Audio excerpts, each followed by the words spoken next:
what we love. Risk the fall, oh, we have felt it all come crashing down from far above. Stars are rising, countless worlds colliding. Only one will take it all.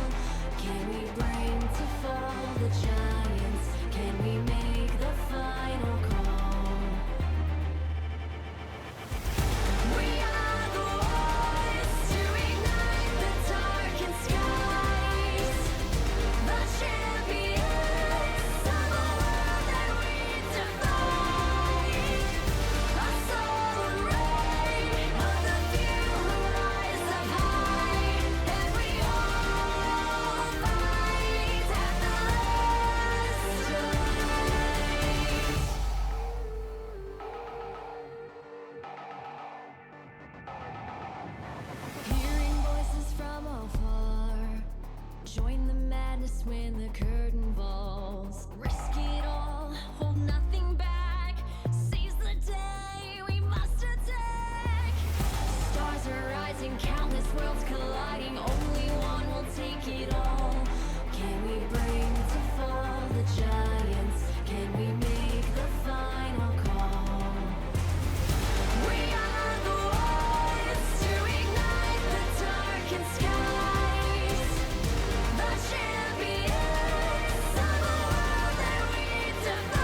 Okay. Hello, hello.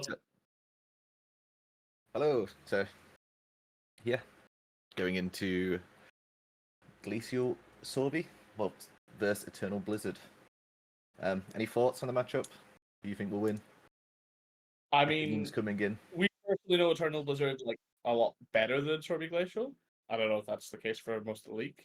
I'd say Eternal Blizzard are favored despite scorelines because of what went on at the weekend. But yeah, I mean, it could go either way, right? So it's super early on.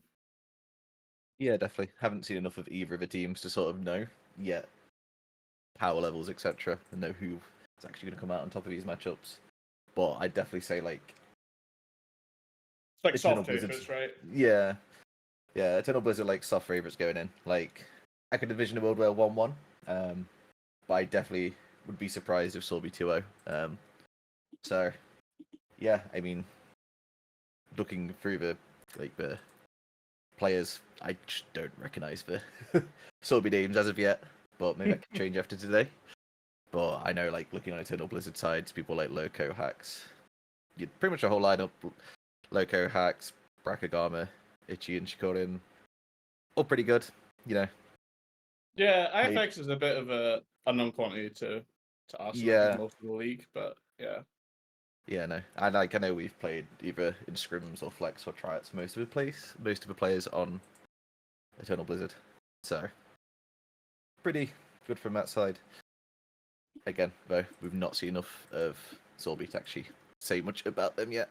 I mean, they went 2-2, so they've definitely got some fight in them. They've definitely got the potential for wins. Just need to see how they're. I'd say it's like just really interesting how Eternal Blizzard are going to do their actual lineup instead of kind of revolving subs. Yeah, revolving subs. Games I had the forfeit when people couldn't connect. Bit of a mess of a weekend for them, just gone.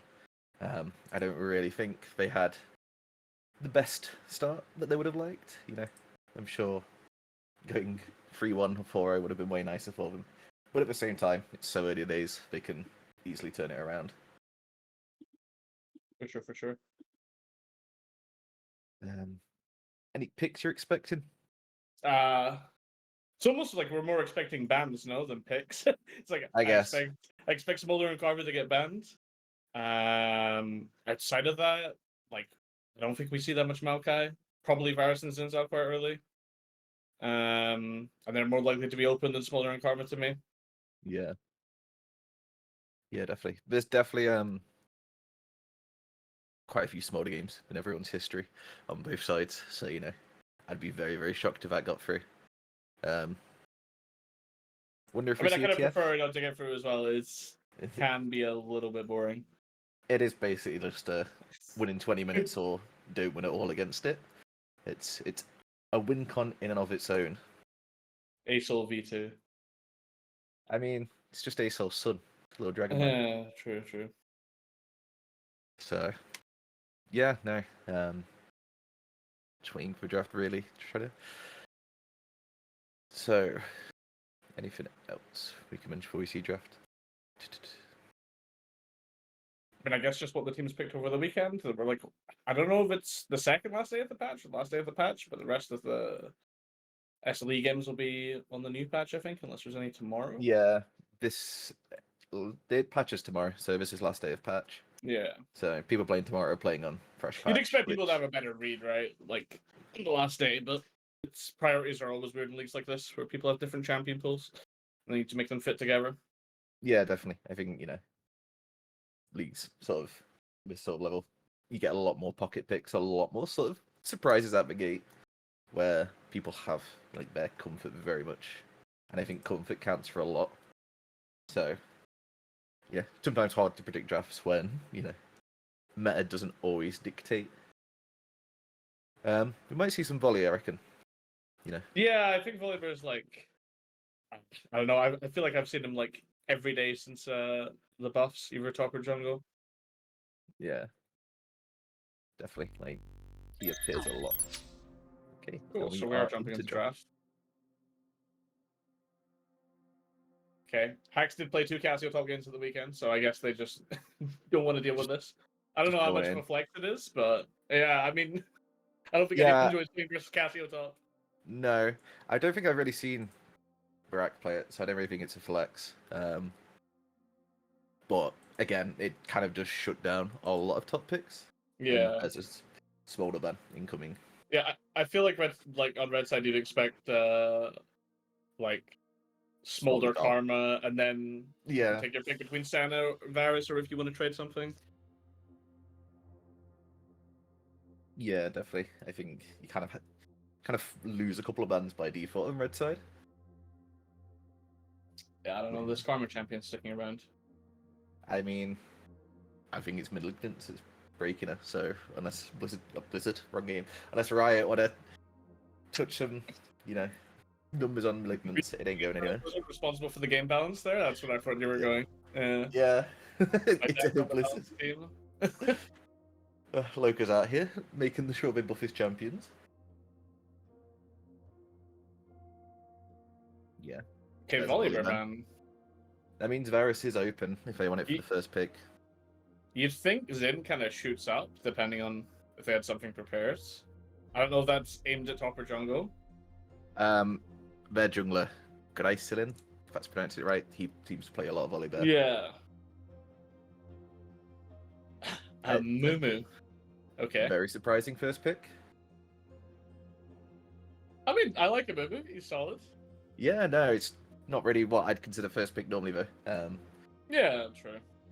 Unless it's a flex. Again, we've not seen much of this You'd team assume yet. Mumu's kind of a fake flex, right? He's quite a straightforward champ. Sport could always Yeah. pick it up. Gragas Viego's quite solid though. I feel like I wouldn't want to play Viego into a Mumu, assuming like they take more chain CC. But if it's Yeah, I mean Just- it's kind of a weird pick straight into Viego, into Mumu, like picking out Yeah. Viego. Definitely is not a Viego favored matchup. It's just like there's a certain amount of crowd control you want to deal with Viego, right? When they've already got a Mumu, it's like I really hope they don't pick like too much more, Like because this. having two stars of Q and R, it's hard. Like you're not gonna buffer everything if the Mumu's not briefing. So Yeah, no, you kind of just lose the ability to move. Cannon But I mean, straight picked up. I mean, yeah, I don't know. I think this Cannon's a little bit disrespectful to like the Gragas flex, but maybe they're just assuming it's Gragas top. Not like Gragas top loses a lot of lanes, right? yeah, I mean, also need to be careful we're not starting to give too much Mercs value. If they pick a third stun, at that point, Mercs value shoot through the roof. Okay, Kaisa locked in. Okay. Super heavy magic damage. The Kaisa trade's always fun to watch. Yeah, no, quite It's exciting. definitely max value of a Mumu, right? You'd be thinking they're going to play like Kaisa Mumu, potentially. But Yeah.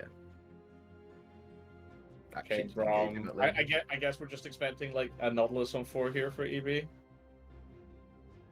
Maybe. Yeah, I mean, Alistair's pretty good here for EB as well against Cannon, right? You can climb Yeah, Mumu's CC. definitely going to be some form of engage. Like, I'd be very shocked to see anything outside of like the Yeah. realms of Alistair or there's Okay, the Nautilus one. Nautilus. You'd fix Sorby, which is bad Nautilus Alistair, and then maybe force them to play something like, I don't know, like Tarek or Leona, something a little bit less optimal Samira. Trist is interesting. I mean, if they're expecting, like, that they need an AD mid, Trist makes perfect sense, right? It's like the most Yeah. blendable AD mid. Yeah, it kind of squeezes out their picks a bit. Point on the last ban. Any expectations? Maybe about Alistair? Yeah, it could be, man. I guess Rel makes some sense as well. Yeah, They don't, same have, native they don't have the champion. best interrupts for Rel.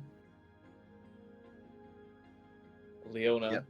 I really think Yeah. Alistair's a lot better, but Similar fair enough. jobs, but the knockback. Yeah, I mean, the plus side of Leona here is there's not a lot of Mercs and Cleanse value. It's like a good Leona game when there's not going to be 4 Merc Treads and 2 Cleanses. Yeah. Definitely helps.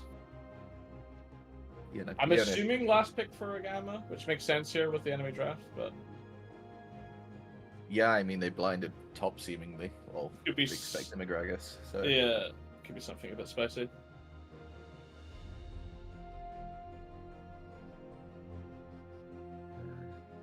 yeah, I'm curious to see how they fill the mid lane out though. Like, I feel like it has to be an AD mid. Yeah, I mean, I guess it could be Kaiser mid, but it's kind of a suspect blind. I mean, Tarek's pretty good here. Yeah, all it makes sense. sense. It's a decent pivot movement to jungle. I mean, as much as it looks super AP heavy for Stormy's part, like a movement passive always helps with that, but Yeah, I mean, if it's Tarek, I feel it really has to be an AD mid though. Like, yeah. that's another magic damage source. I don't really know what they want to play here though. Like, I guess Jace or Yone you're maybe looking at. Jace to get like some buffs, but we've not seen a ton of it, and still like an awkward champ to make work into heavy for every front line. Yeah, they've got 0 set fee, so I still don't expect to see that. Yeah, they just commit to the Azir and they say we're gonna add DPS shoot. Yeah. And yeah, Talia matchup into Azir. Yeah, quite there's a fan not of. that much value outside of it, right? Yeah. I mean, I'm pretty sure Mew Mew Q goes through anyway, even through the E. And if he's just building resistances, he's not going to be too affected. Yeah. Ken and Tarek have no effect until you E. Kai'Sa maybe. It's mostly just for that Azir matchup. I definitely think though, the Gragas has an opportunity just to build full tank at this point. Just be an immovable wall. Yeah, you'll still have to play like AP runes, right? But I guess you could play just full CDR Gragas or tank Gragas. Also, There's not a lot of tank trading on either team, to be honest. Like, I mean, Kadik Rookan's kind of huge this game, no? Like, just get some magic. They're so magic damage, like, heavy. I feel like if Gragas builds, like, Spirit Visage or something, he's pretty invincible.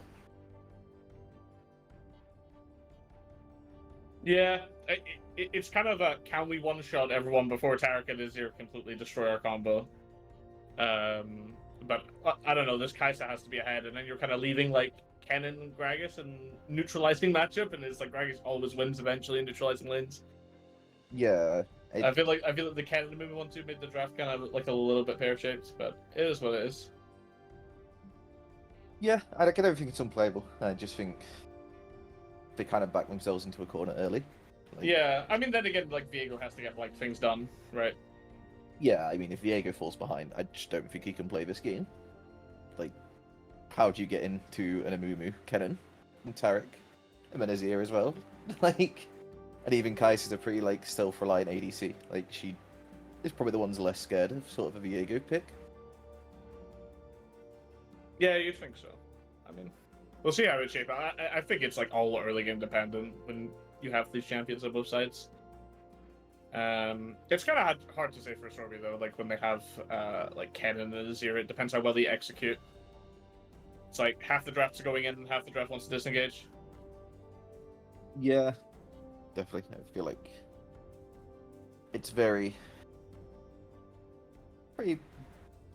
I'd say yeah, Eternal Blizzard favored, but execution I think is still going to be king. For sure. Kind For of sure. Yeah. Harrison have some mirror builds, is she? I mean, it's usually like Collector, Shieldbow, IE in some order, right? But I Yeah. I guess Clips is okay sometimes, but I'm not sure. Yeah.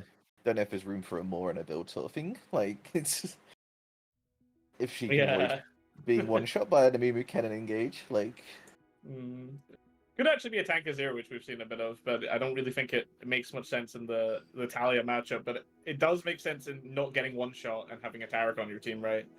yeah. For him to do like a more tanky build. I don't know if we'll see like the Showmaker Grasp, Frozen Heart Mask tech, but I definitely think not that Glass Cannon Azir would be pretty good here. Yeah. I feel like they definitely have to extend the fight on sort of Sorby's side. Yeah, Like- Cats has to go for auto. It's the main thing, really. Does Cats have items and can Cats right click people?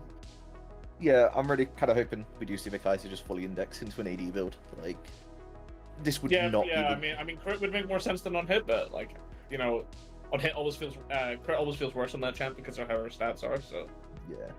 I just would not like to see the LS style Ludens build. It would be a bit of a disaster at that point, I think. You would like to see poke into super heavy engage and Leon pressing W and blocking. Yeah. Yeah, it's, yeah, I've seen less surprising things. I've seen that stuff as high as worlds, like, it's... Yeah, for sure. How would you expect both junglers to path now? I mean, I wouldn't path towards Gragas if I was... I mean, like, I don't really see what you're getting out of that lane. Like, you Yeah, kind of have to. Canon 01 doesn't do a lot. Canon 03 does a lot, right? So it kind of just depends, but you can't really leave Leon the Samaritan if you're a fan for themselves, because I That's think the what I mean. 2v2s, like Tarek usually wins 2v2 engage matchups, especially once he hits level 3, and if like it's not a really bursty fight. So like I'd expect both junglers to go to bot, but probably a move to Folklore and Viego can skip camps. Yeah, definitely. I feel like you have to. Both sides kind of want their bot lane ahead. Like, especially on the side of SØRBY. She's their sole source of AD. If she falls behind the curve, it's an actual nightmare because the itemization becomes so incredibly free on the side of Eternal Blizzard.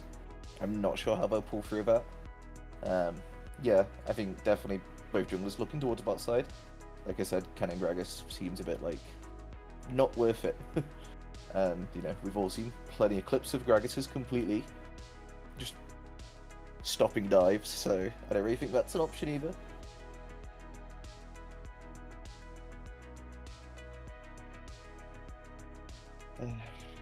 Any thoughts on the game plan? Sort of, do you reckon any team's going to go towards Drake's, or? I don't I don't think we're gonna see like. I kind of hope we don't see a lot of grubs. Yeah. Priority, like in general, this game with how the bot lane matchups look. I mean, both Azir and Talia have setup and can contest push. Usually, Talia gets push, but it just sort of depends how many like EWs you hit. If I think if both Azir and Talia are full HP, it's like pretty stalemate. But like, yeah, I wouldn't expect like insane prior on grubs unless you're trading, and I don't think either team's happy with not Drake stacking and not being bot lane in general. Yeah, definitely. You never know. Like, I mean, if Kenny gets ahead, he can get plates. But again, I think Gragas, like, no matter what build he goes, he'll hit a point where he just can wave clear and not get dived. Unless it's three people. Yeah. Maybe we see the legendary reckless AD cannon. Maybe that's the angle. True. Cannon could go and hit and do 10% more physical damage. That's true. Just completely split push every group, every tower. Yeah, I don't know. I guess Amumu could actually, like, you know, do a slightly risky thing and path to Ken, because if Ken gets ahead this game, he does blow everyone up. But it's I just think if I just don't know if you. It feels like more of a gamble than it's a bit of a gamble when you have Tarek, right? Like, it also really depends on whether EB actually have knowledge of where Amumu's gone. Like if he can keep a pretty low profile in the first couple levels, it makes it a lot easier. I think Amumu's kind of underrated if the skirmishes are like on his terms. He has like a decent amount of base damage and crowd control, but like, I mean, he gets really low in his clear, I feel. Yeah, definitely. So we'll see. Do you reckon we're seeing full tank Amumu or sort of that? Yeah, modern I mean, Leandris do a bit of damage build. I don't think we'll see a lot of damage items in the movie for sure. Like, yeah, maybe a Zhonya's or a Riftmaker slotted in, but I think just having as much HP as possible against like EV's comp is just always going to be better. Yeah, they don't really have any percentage damage of Switch Supercov. Like a tiny bit on Viego and Gragas, but Samira, Talia, very yeah. burst.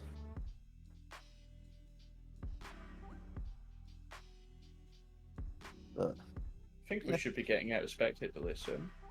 Yeah. Cool. Yeah, surely into game, but yeah, I'm kind of just curious to see how it goes in the bot. Like I said, I really feel like that's the center of his game. I think mid's kind of just there to be there, not to like downplay the mid laner. I just think they're not. Like, I can see worlds where top is focused, I can see worlds where bot is focused, mostly. I don't see a world where there's much played around mid. I mean, when Viego 6, it can happen, for sure, but it depends on runes, it depends, like, if we're gonna see, like, poke Talia or just phase rush full scaling setup. Because, you know, if you hit, like, 2 or 3 WEs, Azir can get ganked by Viego, alright, but, like, pre-6, it's, like, completely pointless. To gank mids. Yeah, no, they just will not like Talia's, if anything, Talia's like a bit more at risk of this game. I think Amumu's mid ganks are pretty decent. Yeah, definitely. Like with the lane getting longer, his Q range is still like. I haven't actually like played Amumu or seen much Amumu, but I feel like you could almost reach Max Q range out of fog. Yeah, like I said, I'm 99% certain as well you can just queue through till 80, so it doesn't even have that much safety. She'll get stunned and you'll get stunned. I think that's how I picture it. Sounds like we are about to head into game. But yeah, I'm kind of curious on the mid lane, see who actually comes out in top there. Yeah. Yep. Take away for way. Yeah. I also just feel like if nothing happens, SØRBY is like so favored despite they're almost fully peak on. I guess that depends on like itemization. Yeah, I feel a lot like can change depending on this game, depending on items, etc. Yeah. We do have fleet on Azir, so I assume a more standard Azir game. Yeah. Could still see Banshees or Zhonya's like second. I think it would make a lot of sense if he's not behind. Yeah, definitely. Nothing too out of. Yeah, I mean, we're still Comet Gragas, I guess. It's like the only question mark if he was going to play like Phase Rush or like I guess he could play Spellbook or something like this, but he's just gonna Q poke Cannon and try to equalize the lane. Yeah, he's just playing it purely for the lane on that, which is So fair. I'd imagine just roll a Cosmic and be a rock. Yeah, if he doesn't fall behind, he's pretty strong, and it doesn't look like we're gonna have anything happening early. Both teams just choosing to guard, which I guess makes sense. I don't think either team has too much of an advantage. Maybe SØRBY at level 1, but yeah, then again, face checking Leona if she hasn't taken a spell is also kind of weird, right? So yeah, it's close. Can lead to a bit of disaster. More comes on EV side and bot lane though. Kind of interesting. Yeah, both sides starting top, so definitely. Yeah, and it looks like being wanting for Filter and not skipping any camps. Yeah, just two straight. I feel like usually skipping your bot side camps is worse than Crocs, right? But yeah, I think. There's no Viego, like Crocs don't feel great to take early. Yeah, I mean, if you're trying to go for speed, like the Krugs is the one you skip. It's out the way. It takes longer. Like, if you're looking for a level 3 gank, I would not expect Krugs to be the one. Yeah. Yeah, I mean, nothing too out of the ordinary. Yeah, I think we're just gonna be waiting for both junglers to full clear unless Leona wants to take an E at some point, or like we see a few Talia combos and mids, but yeah, usually, I mean, it's pretty... Yeah, what were we gonna say? I'd say it's pretty standard. Like the bot gets shoved, like with Leona, Samira. Like I don't know, it's a very very standard game so far. But we are seeing an engage in bot lane and a stun onto the Kai'Sa and a return stun onto the Samira. Samira is getting low. Cleanse and a flash. Both sides just exit out. Slight advantage for SØRBY on the summoners. It's Taric level 2, right? It's like if EV don't want to flip on their side to just cleanse the exhaust and all in, it's like you always losing to Taric if you don't turn fast. And I think the turn's a bit of a flip as well. Yeah, like, Samira Leona need level 3. Yeah, it was very close to getting the Kai'Sa passive off on Samira. Like one more, it would have done it, but I still don't think it would have been a kill. I think it was just a bit of a trade of summoners. But like I said, definitely an advantage to SØRBY coming out of that. Bit better off on the summoner front, whereas Samira now has none, which does leave angles for Amumu. It did manage to crash though, and Amumu just continued his full clear. You have to wonder if that was the right call with double sums gone on Samira. Yeah, definitely. Also, I don't know if they know that Leona's here. Okay, definitely do now. It's just been spotted. Just been spotted. That looks like it's going to be a double scuttle though on the side of EB, so slight advantage to Viego. Yeah, it's not season 10, right? But double scuttle's still nice. It's a really nice Talia combo from Barak. Yeah, good trade. Yeah, no, double scuttle nowadays isn't the end of the world, but it's still an advantage you get. It's better than nothing. Better than nothing. We take the small wins. We take the small wins. Imagine the goal's going to be completely equal after Samira catches most of this wave. Yeah. There's pretty much slight CS advantages on across the side of EB, but nothing to really like write home about now, as of yet.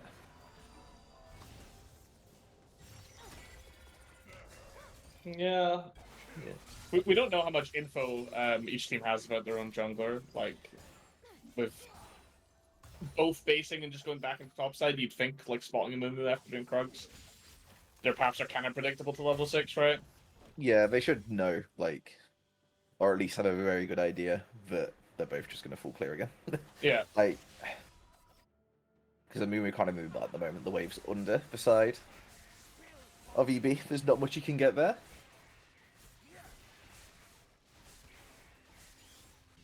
Amumu is going towards mid though, but he might be stepping straight over to a ward. Yeah, I feel like they might want to usefully use base timer to just start grubs. Yeah, I feel like it's a chance to pick Potentially one. the angle. Yeah, I feel like But they can pick one up for free for the XP at the very least. Yeah, that's for sure. Could be a Drake trade. I don't know how fast they would move and everything, but like Talia would have a wave to deal with. Lost chapter advantage in mid is pretty big though. Talia can just play a few waves out. She'll have mana economy advantage. Yeah, I think. Yeah, lost chapter this. Ooh. Cleanse isn't up in And Smear yet, Yeah, but they're This getting is this an angle wave, for and Amumu. you'd think Leona would want a human ward. yeah. That should just be a kill strat on Samira as she is going down. An exhaust onto the Kai'Sa does not do much. Leona now being hit, but enough health to just walk out safely. I mean, that's kind of what we've predicted, right? You know, Yeah. no stun is left on Samira. With local, He is walking straight into Viego. He has now been stunned, but he is re-engaging. A flash stun from the Taric does miss though. Very low on Viego, just gets away in time to stop the Kai'Sa passive. They might get the return onto Leona, and we do with the Kai'Sa W hitting. Yeah, I mean, Damn, banger. yeah, I was not expecting sort of the continued fight after that. I think if they commit on a Mumu, they can trade a bit more evenly there, like through Leona passive damage and multiple procs and stuns, Yeah. right? But they were just like not quite on the same page. Yeah, and I mean, quite a SØRBY-sided start on the bot side. Now getting the first Drake, which is kind of what we said they'd want him to aim awards. So Yeah, looks like EB want to play there is this a though. Samira engage. I don't know if that's a play. Samira is going straight down, but a stun lands onto the. Oh yeah, tell you.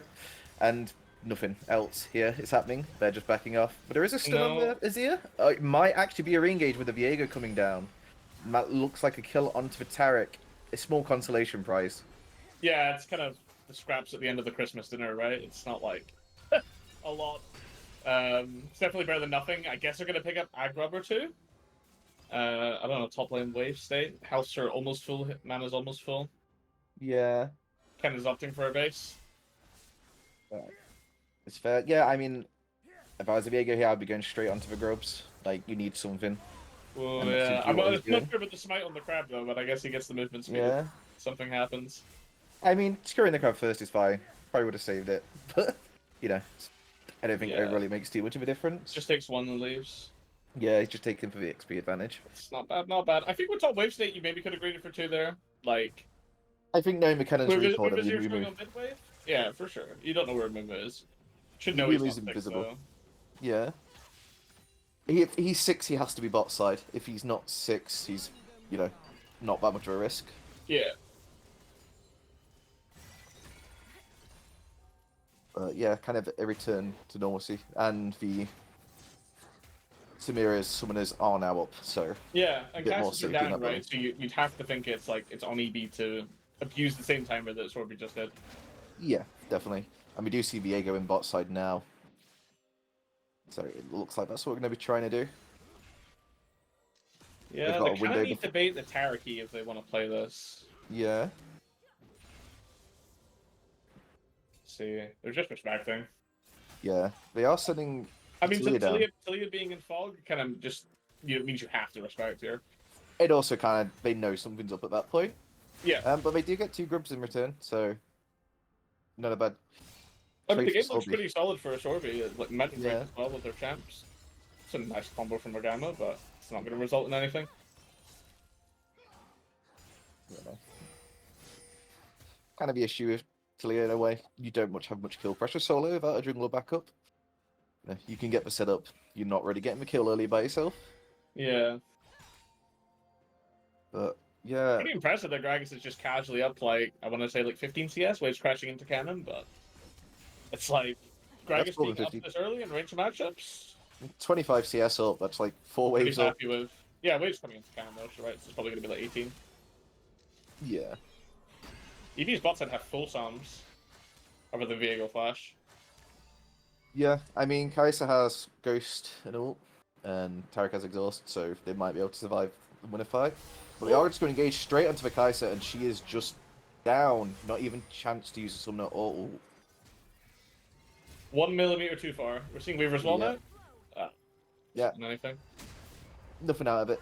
But I think good setup from EV there. Kind of a patience just to wait it out. Good idea to lane gank as well. Not really expected from the side of Sorby, it looked like.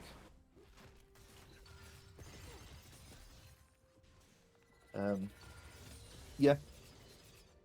Mid lane, still again, pretty even. Top lane, just CS advantage. But yeah, as we kind of said before the game starts, there'll be actions happening around bot. Yeah, I don't think Gragas being out like 2 waves is gonna change the game. You'd think Yeah, not, no. right? I But, don't think it's I the mean, importance. It's still nice. It's nice. It's Yeah. nice. It's just not a it's not a game changing factor. It's just some good play from Hacks to sort of secure the lane advantage.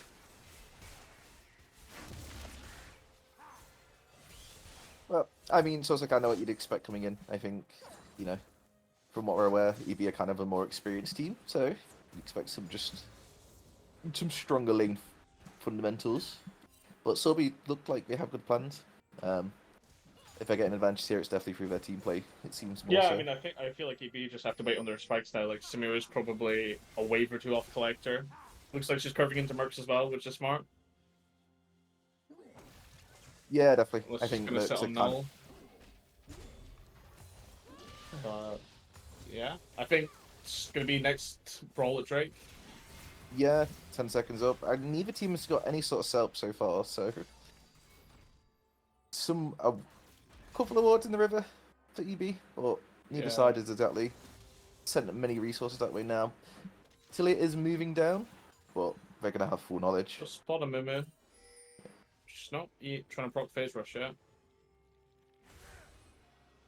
Kind of on the bot side, there appears to be a kill straight onto the Taric. Didn't even seem to get a chance to ult.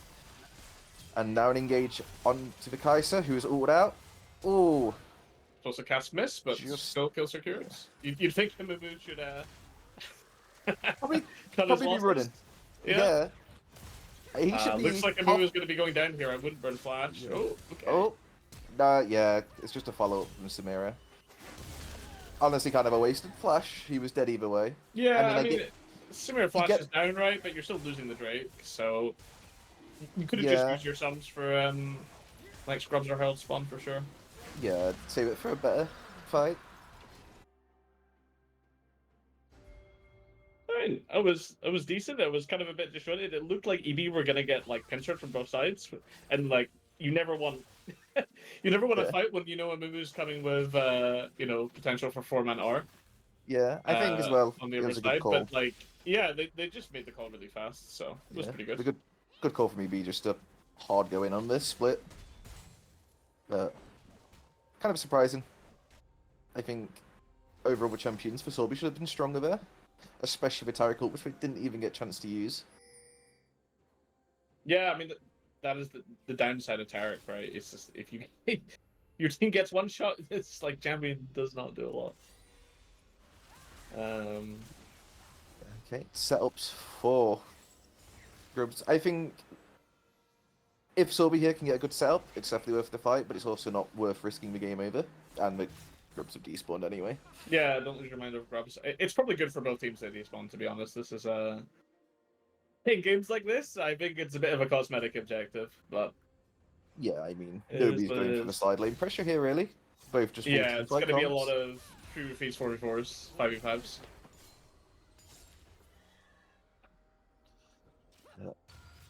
Yeah, I imagine we're going to be into some downtime now until objective spawn, if no team wants to actually go for that Herald. I feel like EB are definitely in a position to try for it. They've got their bot lane in the mid lane.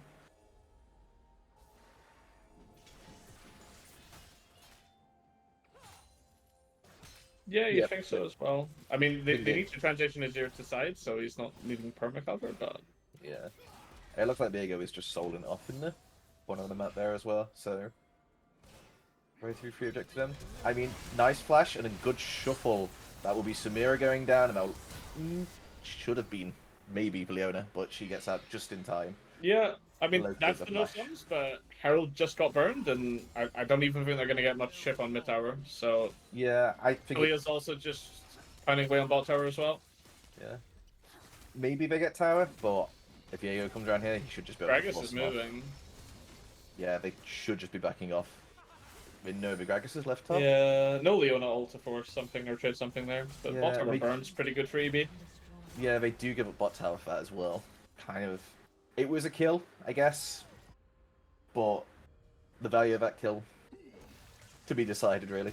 Yeah, to be decided what EB do with Herald and if they break open Yeah. again. Yeah. I don't even know who got the kill there. Was it Tarek or Kaisa? It was Not Kaiser, sure. I'm pretty sure. Okay, I think- that's better at least. yeah, it was on the right target. And I mean, Gragas now for a 40 CS lead will reduce slightly with that wave, but Yeah, still hasn't finished road though. He's kind of doing a bit of a build a bear shop. yeah, a little bit of everything. No full items challenge. Yeah, He has just kind of got bad it with now, road so- though, right? Yeah, I know, you just want it Level as quick as sooner possible rather than for that later. level. I mean, he's got it up and ready now. He's also got, and Merc Treads along with his other 4 Merc Treads teammates. gang, yeah, 5 Merc 5 Treads. Merc Treads. Kind of what we said coming in. Like, they gave a lot of Merc Treads value very early. You don't really buy Mercs for the magic resist, but it's not going to hurt against this team either. Like, very heavily stacked on CC and Yeah. AP.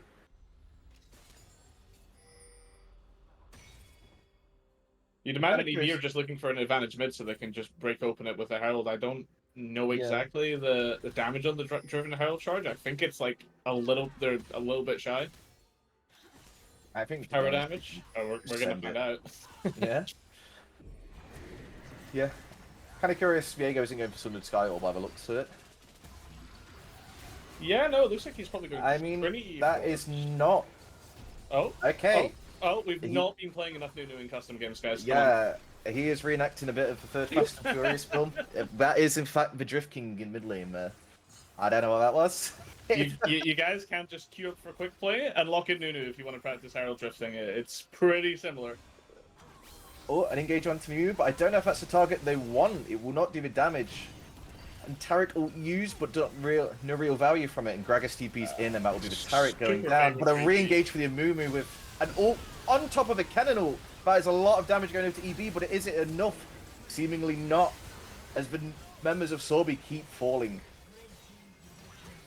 That might actually be a full ace for the side of EB. I mean, I respect the fight back from SØRBY, but yeah, like when Tarakar is burned in this way and the Amumu commit comes afterwards, it's really really difficult, right? Yeah, I think they were just a bit too disconnected. Yeah. Kennen had to be there sooner. Eternal Blizzard River and not SØRBY's. Yeah, it was. They should have just Kai'Sal accepted. used super defensively as well. Yeah. They should have just accepted the sort of loss and backed out the river. Yeah, just we can't play the game until Tarakar's up again. Yeah, definitely. I think that was a real overcommit there on the re-engage. Pretty good team fight from both sides though. Yeah, I think the idea was definitely there from SØRBY. Just a bit unfortunate. If it Yeah, kind they of had a They little just bit more weren't damage. quite prepared. Yeah, But I think. I mean, the thing you have to question there is once Tarakar's gone, like how good is the sort of counter commit, right? Because Yeah. Gragas had a super good position there, and like yeah, Talio combo was used in River, but like EB got so much ground in the jungle, Yeah, it was just. and Kind of there, hard for there, them to like come back there's from. not many like the defensive vision from SØRBY is like really really letting them down here. If you look at the mini map, like EB have had like permanent vision since pretty much like the start of the game, Yeah. around one side of the map in one quadrant, and SØRBY are not really like their vision lines past where they can play. If Yeah. everyone's there, I think definitely. Azir getting low. yeah. Baratic on with a solo kill on Dagazi. Very impressive. Good play from him. I think, as we were saying, on the lower side of the map, both teams seem to want to play around Drake, but SØRBY have never really made a fight for that vision. So it's kind of just shooting themselves in the foot with that one. Yeah, I mean, Azur's been behind in items all game, really. Like, I mean, even when they made the mid lane play and EB got Herald, Azur still wasn't on a finished item, because I feel like he was trying to build Cosmic Drive and Nashers at the same time. And they're just not really getting into a front-to-back situation where Azure can just hit with soldiers. Like, sure, you have the Emperor's Divide, but it's, if you don't get the ideal tarot card, it's not great. Yeah, no. I feel like they had to kind of make some of these fights work earlier, and they've just not had the opportunities. Yeah. Now builds are starting to let them down as well, in some regards. I mean, especially Flame Grubs as well, like, this sort of side lane situation where EP are stronger in mid and both their sides are pushing, it's pretty rough. Their towers are going to slowly burn. Yeah, definitely. I think as well, like, that Greg's advantage is starting to hurt. I think he's neutralized long enough now that he actually just starts to win against. I mean, the issue with Cannon is that you're like, if you don't get push in your matchup in the mid game, you're so dependent on TP because you can never actually get push into a flank right and threaten mid. Yeah, no. The Gragas can keep him airlocked as long as he needs. Yeah. He is not getting to move, and if he does, Gragas just takes towers. Another fight happening in the top lane. Gazi getting low and a flash to get out away from Matilia comes through. Yeah, definitely starting to look very advantage towards Matilia now. Not looking comfortable near zero at all inside. Yeah, no. 50 CS advantage in the mid, 40 in the top lane. Like, an engage onto Taric. Taric does get off this time. The whole of SØRBY is now there. That is not the greatest Tentacle on a solo. And then they get re-engaged on, and now there's Samira in there, and they are all falling. Samira comes out, and then the Azir goes down. And a pentakill for Shikorin. Well played. Man, I almost forgot about the map effect. Yeah. Hellfire started winding up. Yeah. As you do. I mean, I just feel like SØRBY are too behind to be forcing in situations like this. Like, a scattered out fight where you like control multiple chokes from AB. Kevin's exhausted a little bit early, but he still just doesn't have any juice. Yeah, no juice. Solo ult not working out. There was a 2-man Tilia W in there. And there was just such a cluster of abilities just in a circle. It is not what SØRBY needed. Yeah, especially after being Mumu. Yeah. Very nice pentakill for Shikorin. But I feel in some ways it's kind of what we said might be an issue before. Like, they just lack the damage to cut through. I mean, the coordination is just a little bit more difficult. Like, you want Tara card to come down, you want enemy team to commit, like, basic cooldowns, like Talia combo, and Leona to go in, then you want Emperor's Divide, right? It's like, you need, like, a good sequence to play it properly. And then I feel like, I don't see if Kai'Sa had Rageblade there, but she's just not getting to auto in these fights. And the DPS check isn't there at all. Yeah, no, not at all. And I think as well, like, magic resist coming through on some members now. Yeah, I mean, Samira's just tearing through everyone. It's like the one-shot win con still working into Tarkamumu, which is just worst-case scenario, right? Yeah, I think they're so ahead of the curve now. Like, there's one-shots that are really free.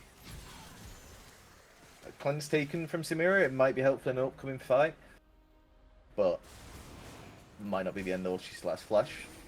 And it looks like another free Drake for Eternal Blizzard. It's kind of best case scenario Drake as well, for against a lot, and I mean a lot of CC, and they're just getting free tenacity, so can't really complain on their part. Ooh, Solar Flare doesn't connect. That was super close. Very close, just a hair short. And onto the Taric, but I don't think it was far enough out. Actually, a re-engage from Leona. Viego will in, and he's got the reset. Members of SØRBY going low, and Mumu down. The Azir will just shuffle him under the tower, but I think it's too little too late. As 4 members of SØRBY go down. It's kind of the same story in like the last 5 minutes, right? Just not enough gas in the tank for SØRBY. Like, they just, they don't have the survivability or damage to kill anyone when they engage into them. Oh. A flash from Gahax. And then cannon ult, but just nothing. It was a cannon ult. I saw it. It flashed there. Split second. Blinking, you'll miss it.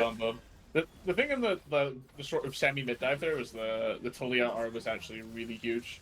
Because it did look like a bit too much to me at the start, but they didn't really have anywhere to move.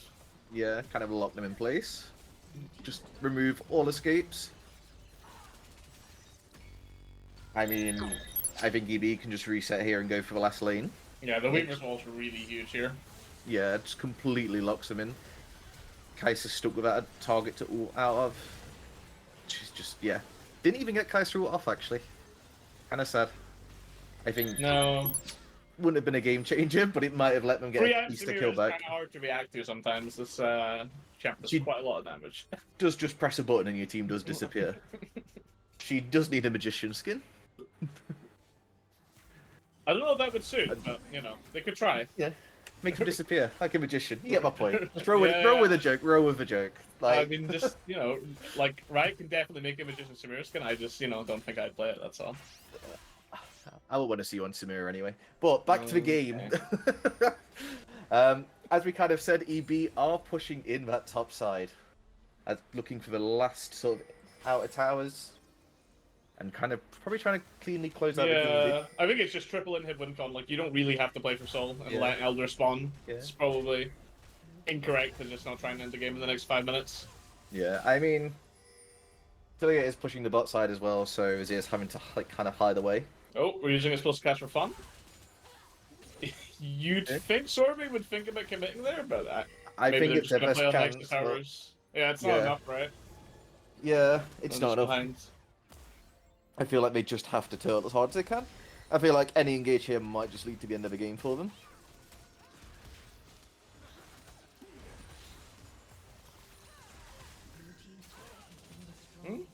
Really nice for Viego to actually hit midwave there. They're not quite Yeah. synced, but Synced enough they that will they have actually to pay attention yeah, to they it. will actually have to deal with this midwave, so they might get some tower Yeah. damage. I mean, Hopewave's really Vizir far needs away it. though, but Talia's just getting bought for free, Yeah. which is Vizir just can't hold her off. He's 2 levels down, items down. It's just not playable for him at this point. And I mean, Talia can move through, now shove mid, so yeah. she has I mean, a room to get there as well. An engage from Leona possibly. Weaver's Wall coming in. A counter engage looking from EB, but Amumu is blown up. A decent Kendall gets at least one member down. Loka re-engaging. God of Hacks is tanking, but I don't know how long he can do this. Okay. And Torby just go down. Apparently he can tank that tower very long. Yeah, kind of what we expected.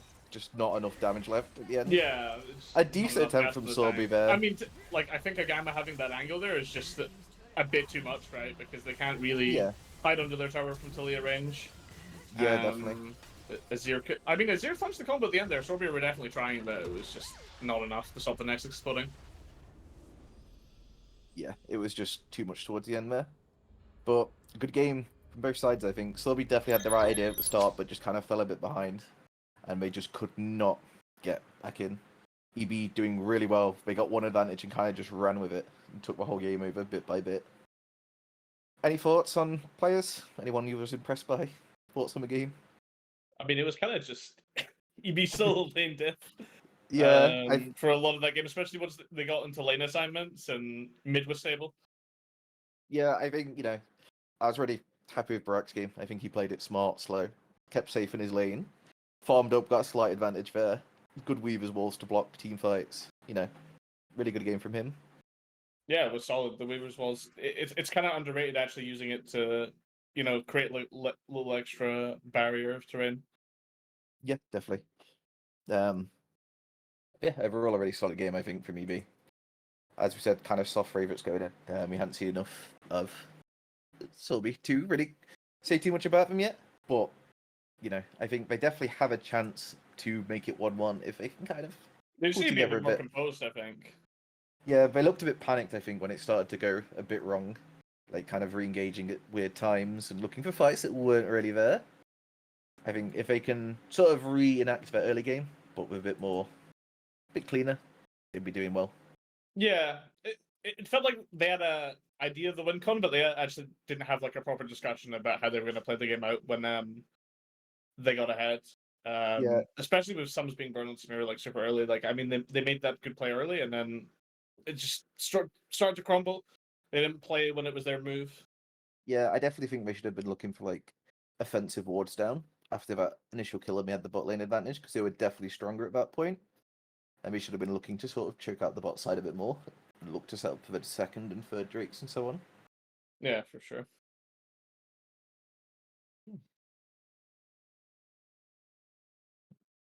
yeah, and I think we're going to head into break now. So yeah, we'll see you again soon for Game 2's draft. Yep, stay tuned.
Don't try to make yourself remember, darling.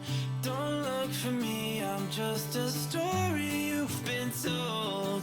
So let's pretend a little longer, 'cause when we're gone, everything goes on. You were staring at the window, and I said, I wanna take you to the sea. And when I'm better, we'll do everything. I gotta stop making promises I can't keep.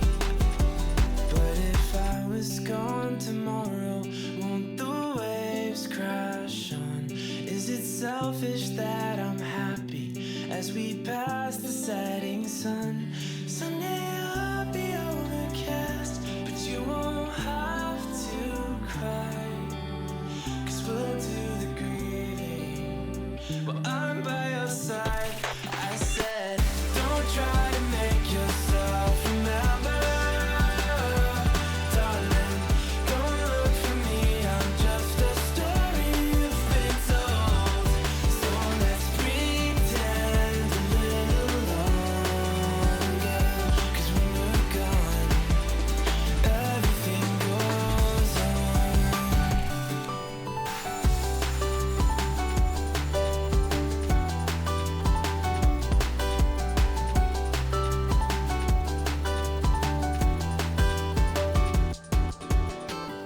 And I'm so scared of getting used to this. All the vines that keep you tethered in your room. Well, someday both of us are leaving here, but for now I'll just bring this seed to you.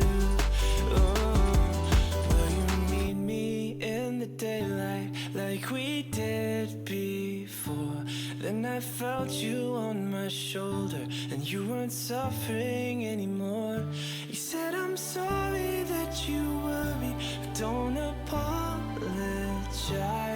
I told you to forget me, but you stayed by my side when I said, don't try to make yourself remember, darling. Don't look for me, I'm just a story you've been told. So let's pretend a little longer, and when we're gone, everything goes on.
Hey, welcome back. Yeah, so we've just seen Eternal Blizzard go 1-up against SØRBY.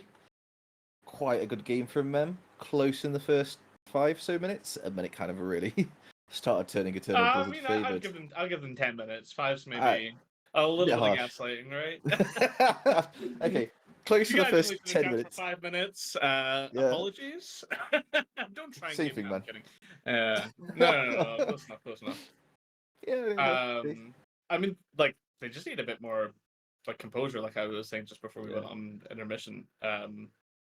If they can generate those sort of advantages and then just keep the map a bit more stable and push forward slowly rather than playing into the chaos, then they're gonna have a much better result. But I imagine they'd go with like an easier to execute draft. Maybe some more favorable matchups in solo lane as well.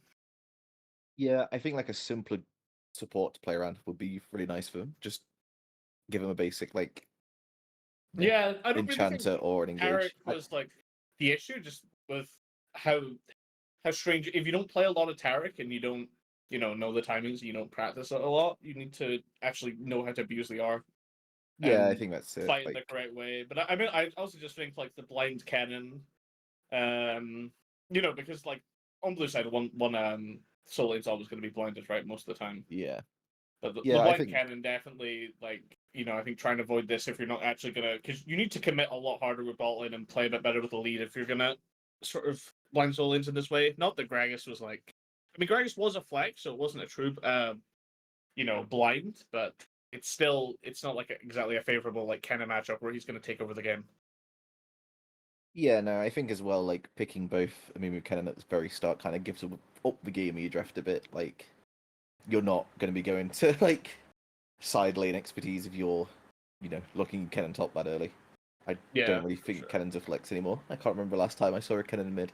It's kind of given up the game a bit, but they want a team fight. They want to have like that big all-out brawl, and so I think EB just kind of picked into that and said, "Come on, bring it," and it kind of worked out in EB's favor. It went how it went. Yeah, I mean, it was Yeah. just EB fighting the right spots and a little bit more cohesion from them all, but Yeah, I think it's like that fight just it's a before little Drake. bit to be expected, I think.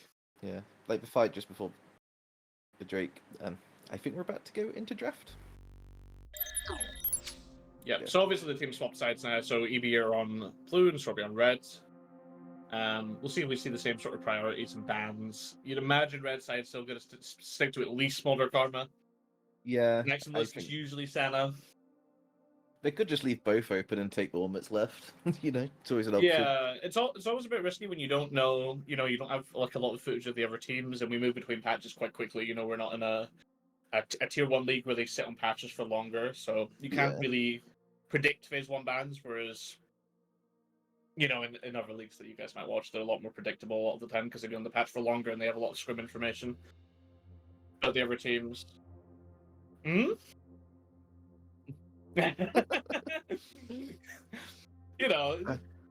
1 will play this on the SLE eventually, right?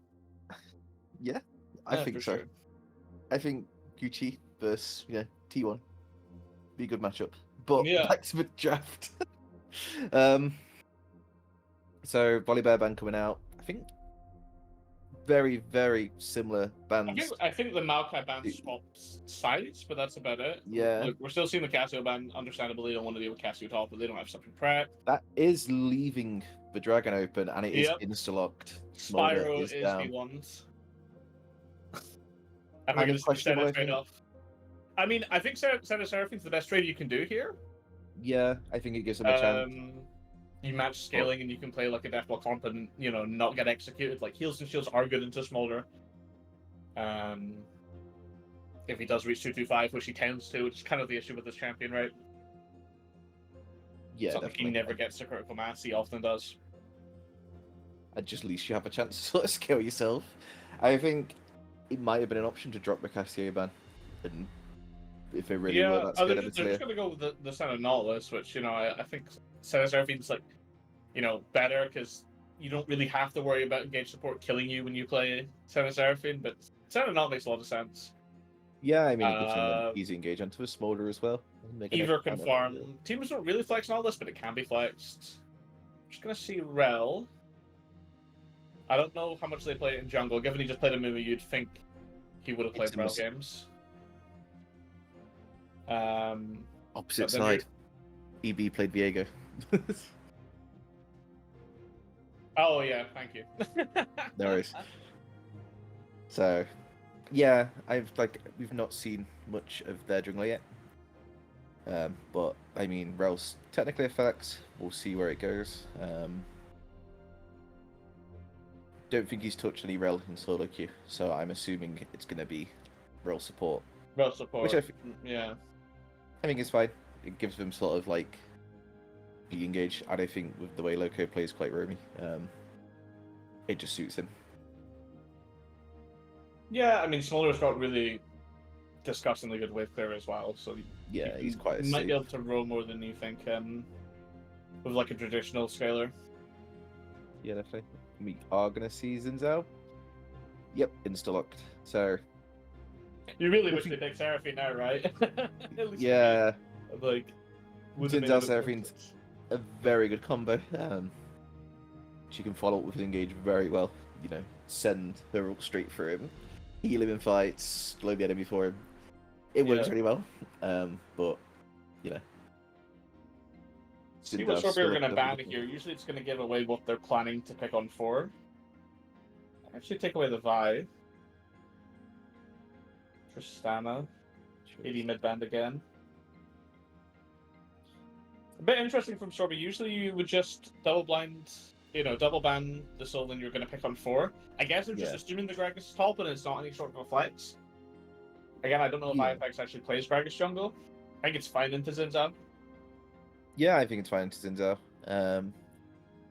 Looking IFX up, I've not seen any Gragas in like his play, so I'm assuming it's just going top again, which is fine. I mean, God of Hacks, it's quite a blindable top champion. I think.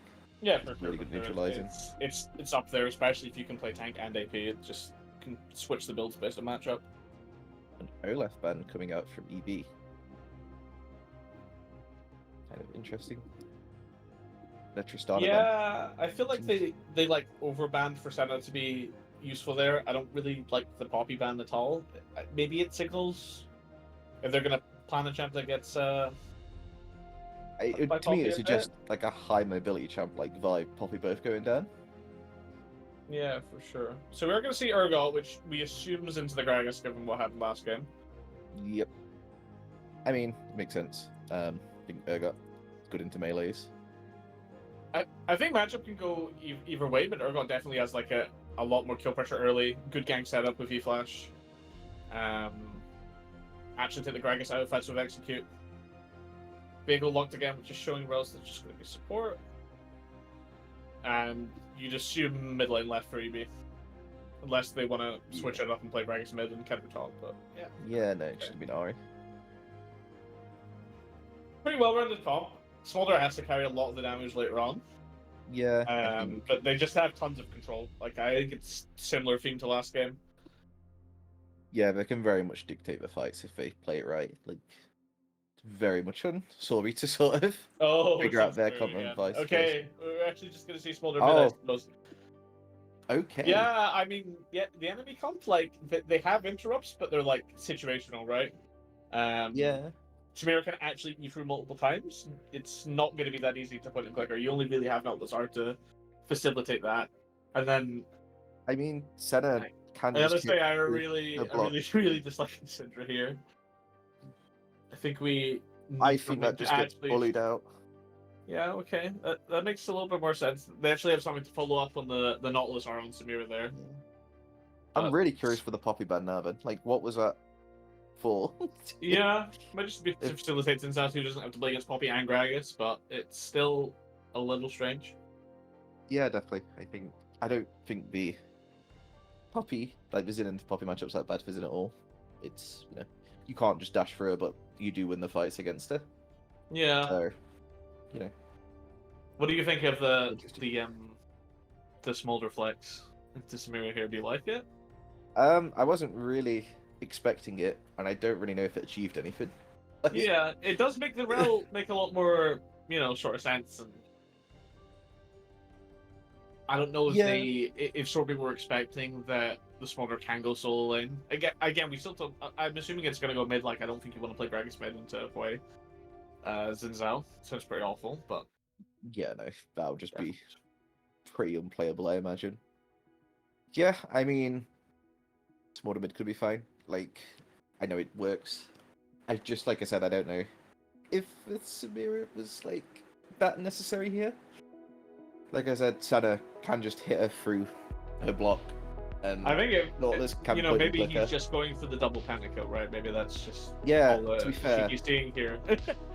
Shiki is just, he's just saying, "Give it back. I want that second." It's the always a match is possibility. on blue side as well as red. Yeah. He just needs to really show them. Let's He's see. like, I think He's- Zinzao could do a lot this game though. Like, I think Quay should push Smolder in almost no matter what happens. Maybe not before Lost Chapter actually, because Smolder's whippers kind of grows with W. But like, I think Zin can do like a lot this game. yeah, definitely. I mean, he has options here as well. Like, there is actually kill pressure top this time, especially because the side switch. He's not got that giant gross wall stopping him from ganking top. Like, he actually No jungler bias there in the description of that wall, for sure not. Yeah, like, he actually has options now. He can go top if he wants. He can go bot. I'm pretty sure Hawaii could actually set up kills for Smolder if Smolder missed positions. Yeah, for So- sure. I mean, there's like CC chains everywhere for Zinzao to work off of and like kind of facilitate.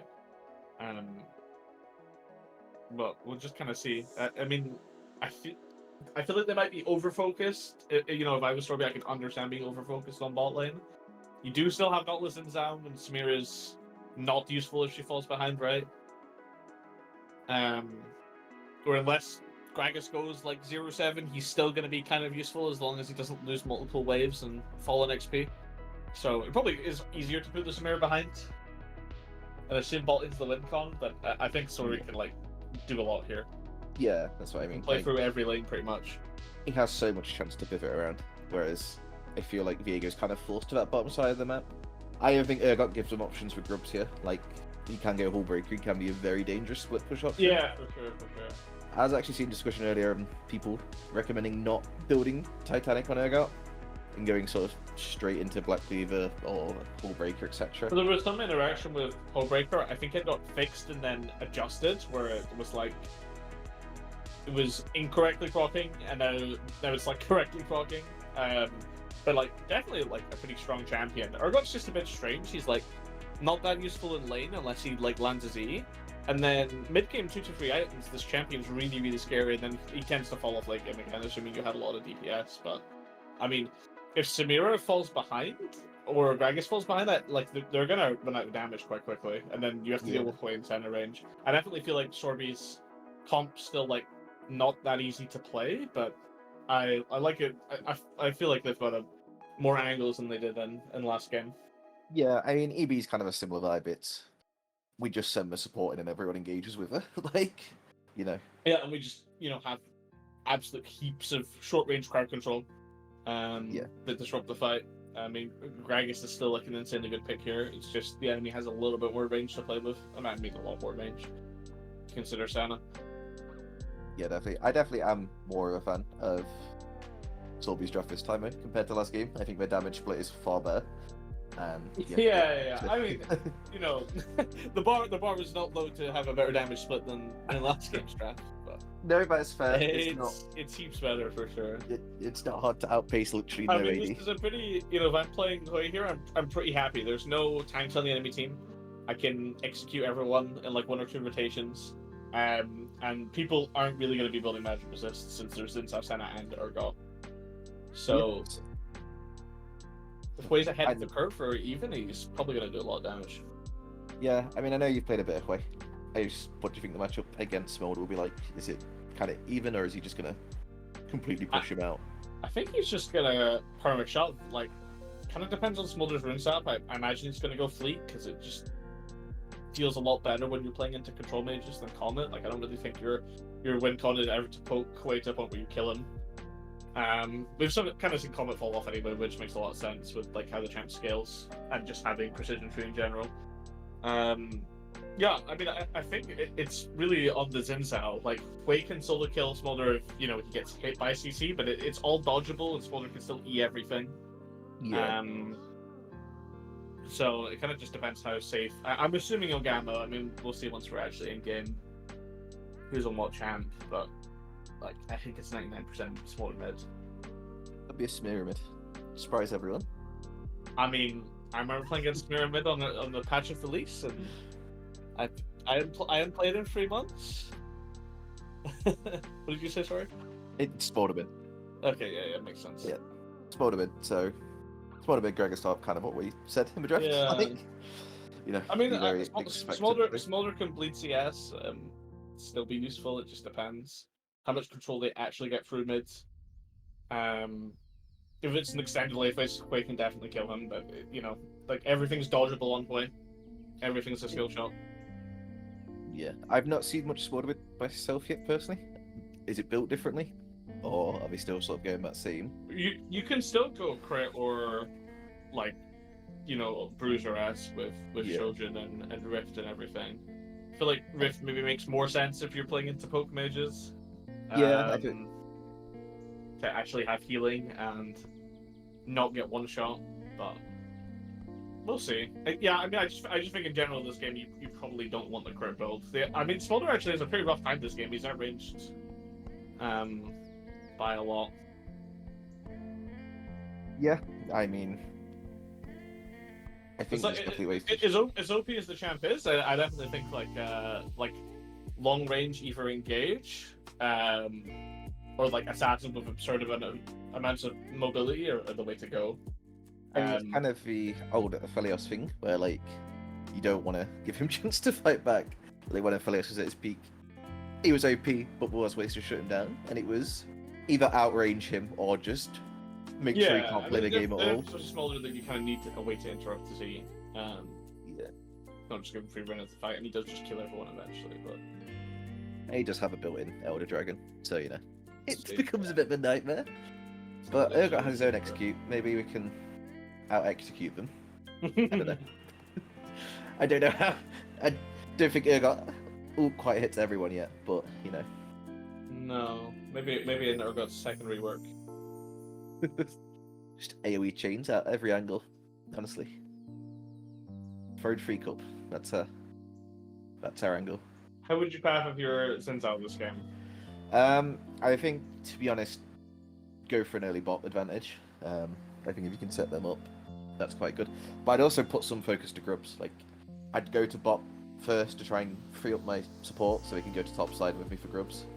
I feel like you've got an Urgot, and like I said, Yeah. you're very likely to go the It's whole really way. hard to leave Senna alone if you don't have favorable wave states, right? So Yeah, you want to get that bot side so you can set her up for it. And I imagine Viego should just be matching to stop that reality. Like, I think Viego's job here isn't to necessarily make the plays, it's just to stop the enemies. He should be very counter jungling focused this match. And I think we are about to head into game any minute now.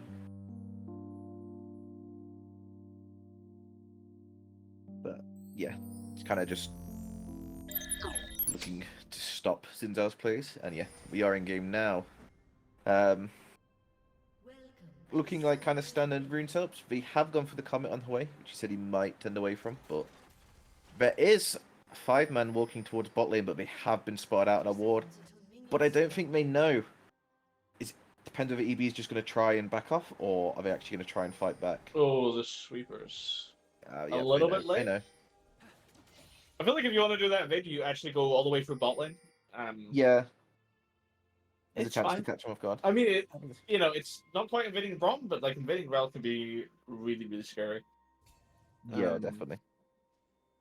Just back off and get the wards. They didn't make the ward to a soul laner, which would have made a lot of sense for level 2 Spike, but Yeah. I think, you know, EB now have vision, so they should be knowing that Zinzal's starting top. I mean, it was Yeah. a safe guess to make, but, you know. for it's sure. But like, definitely at this point. if Zinzal doesn't show on Raptors, then you know it's like they can figure out if Zinzal does anything cheesy from this ward. I think it's a big info edge. Yeah, definitely. We definitely have a lot coming from that. Oh. Kind of just off the back of that field.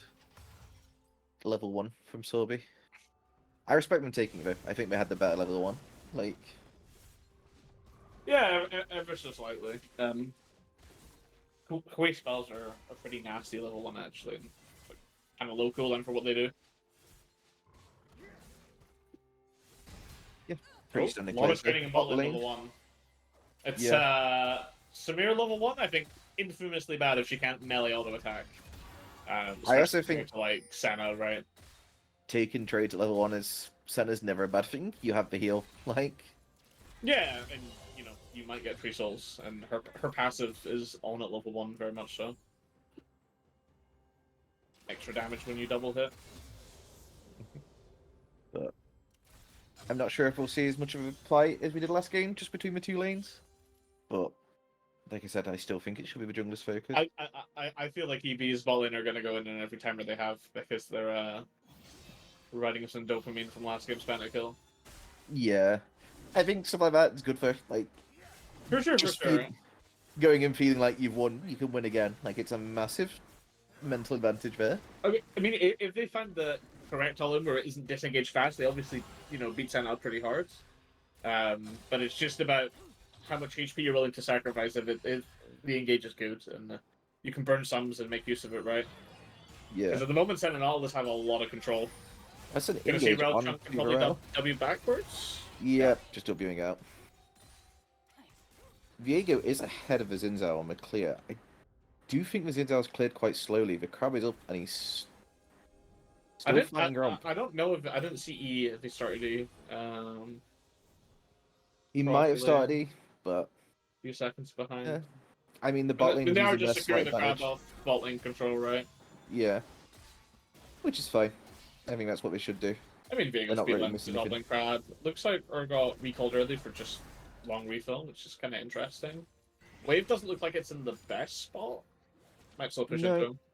I think it's probably slow pushing. It didn't look like enough minions to freeze on the map. Yeah, it's fine. He's actually Still pushing into Urgot. He shouldn't lose a lot Yeah. from it. He probably lost like there's like maybe a melee XP. If he's lucky. I think the pretty tempo good. advantage from that can be worth it. He's now just got power without having to blow a teleport. Yeah.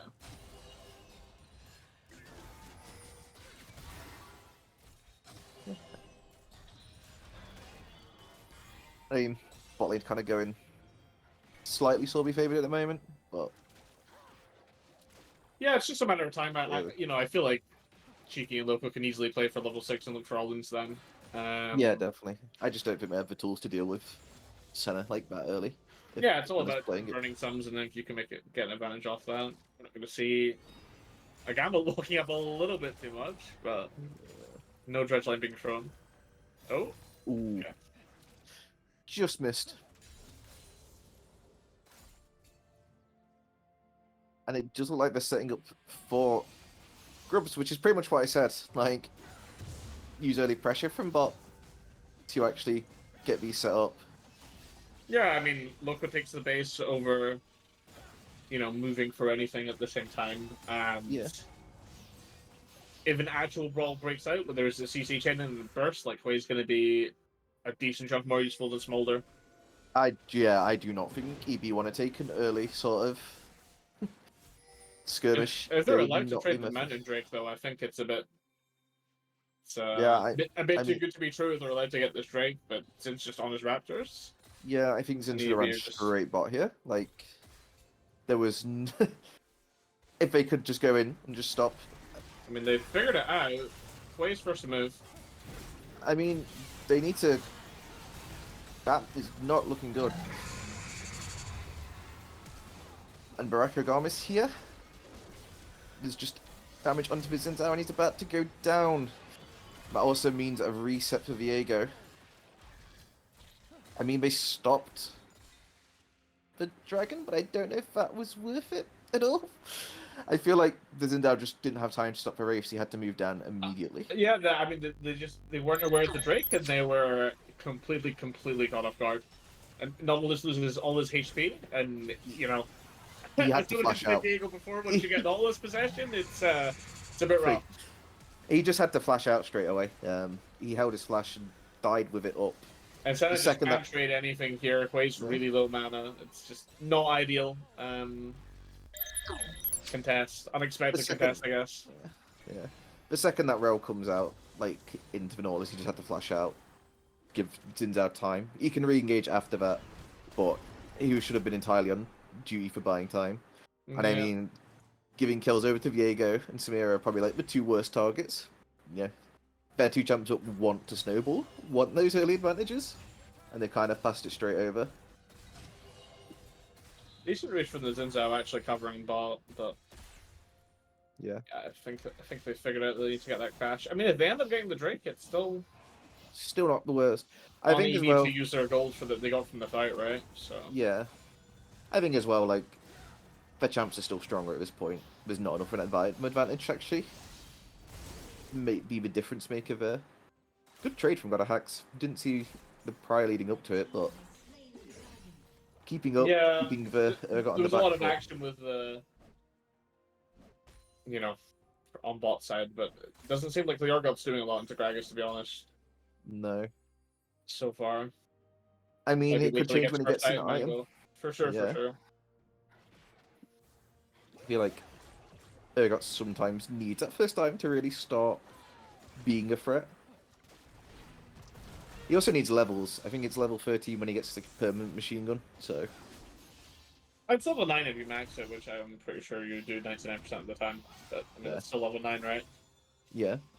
It's still a while away for him yet, and so you know. You have to think with hindsight being 2020 that, you know, like SØRBY could have played a lot more to top lane, right? Like with having, I think the winning skirmish, especially before Gragas starts to like stack up his components. Yeah. Controling's not been an issue for SØRBY at all. They've not really been in danger much.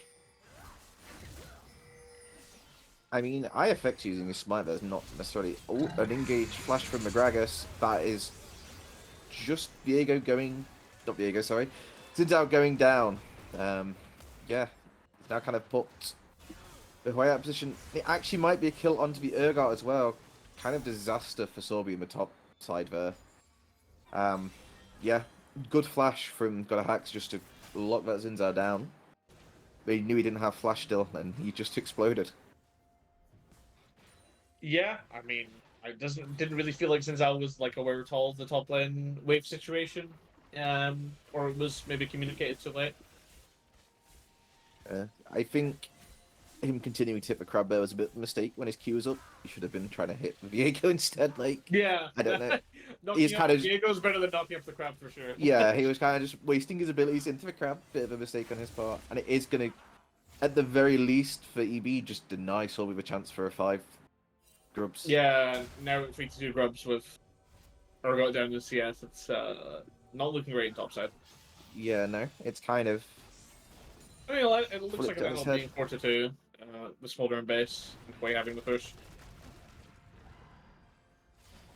Yeah, I mean, there's a slight advantage for in the mid lane, but I don't think the slight I think advantage it's in the mid fairly lane. to be expected, right? I don't know. Yeah. I guess Smoldering didn't get the assist on the second kills and so, but I mean, It's.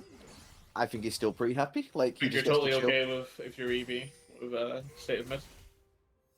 Yeah, definitely. Like he's just farming away. He has literally no worries in the world. He scales. He's not died. He got an assist for pretty much just appearing. Like, you know what I mean? Pretty free game for him so far. And engage onto the Samira, and she is just dead.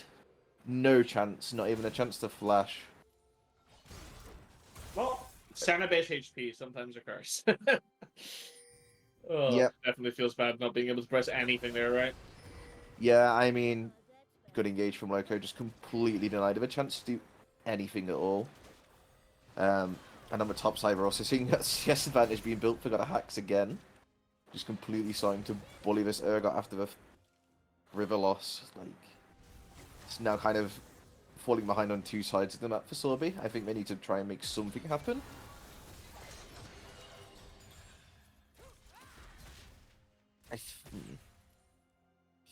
Yeah, I mean, kind of hard for them to make anything happen now because they're at a risk of EB just turning any engaging bot.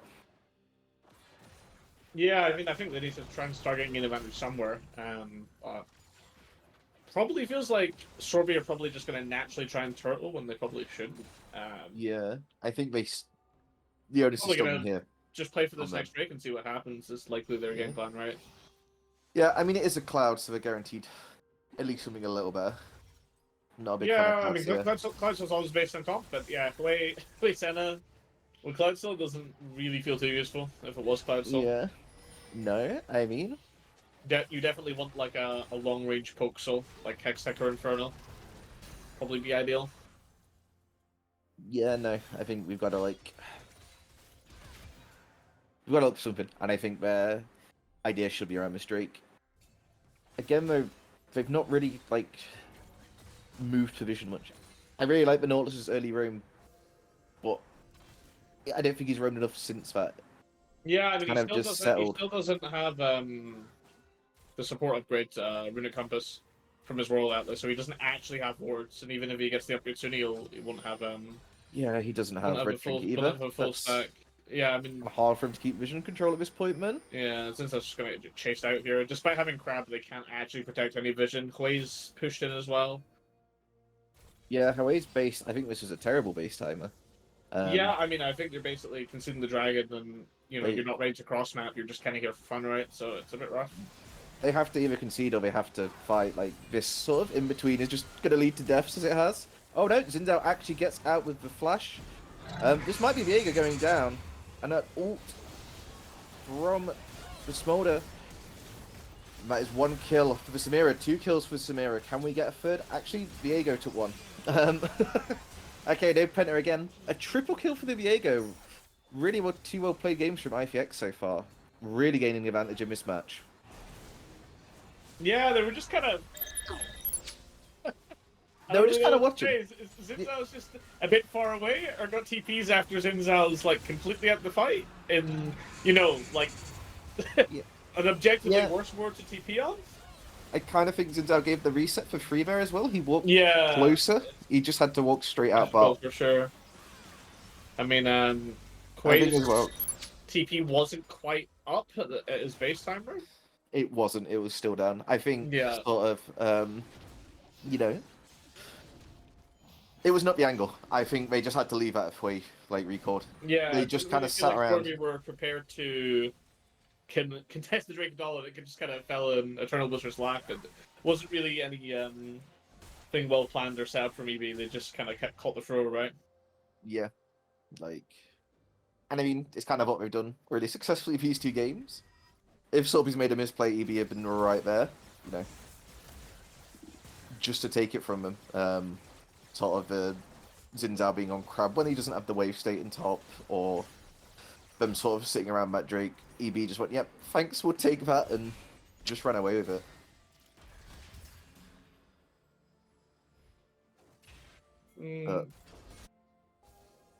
Yeah, really rough game state here. I don't think contesting Herald does a lot for SØRBY either. They probably just want to look to force on the opposite side of the map. If they know Viego's going to be here, which they do, right? So. Yeah, I mean, you just leave the Herald. It gets a tower, sure, but I mean, it looks I like think they're trying to send it on bot lane here. I mean, it's the right call. Oh, but since our W just goes wide and he can't get the engage, he is fast though. He might actually get into range. Duty on Shuren, which he does. That is a really good knock-up, and a Nautilus ult to follow. That is a kill for the Zinzao. Loco does get out though with the flash. You'd think Quay should have wrapped Wrench so they can actually just dive Rel. Yeah.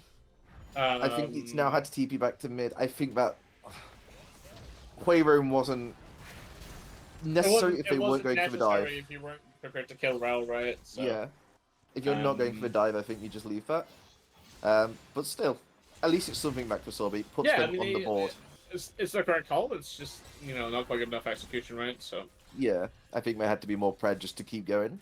It's a Rel solo. She shouldn't be able to, stop everyone. And even if they're not timing flashes, they can see she has Hex Flash, so it's not like she can get out. But maybe they were scared of smaller TP. I'm not sure.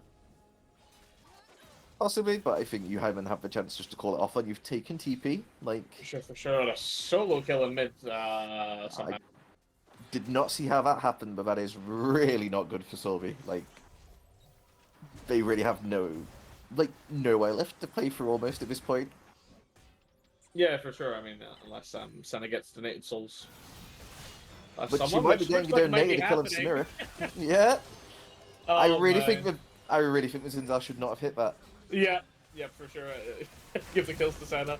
Viego almost one-shots Nautilus. Jungle's a really weak role, actually. It is. It needs buffs. Don't listen to this man. 0, you should have easily one-shot there, right? If that was Talon mid, no chance. Yeah. Oh, yeah. Damn supports.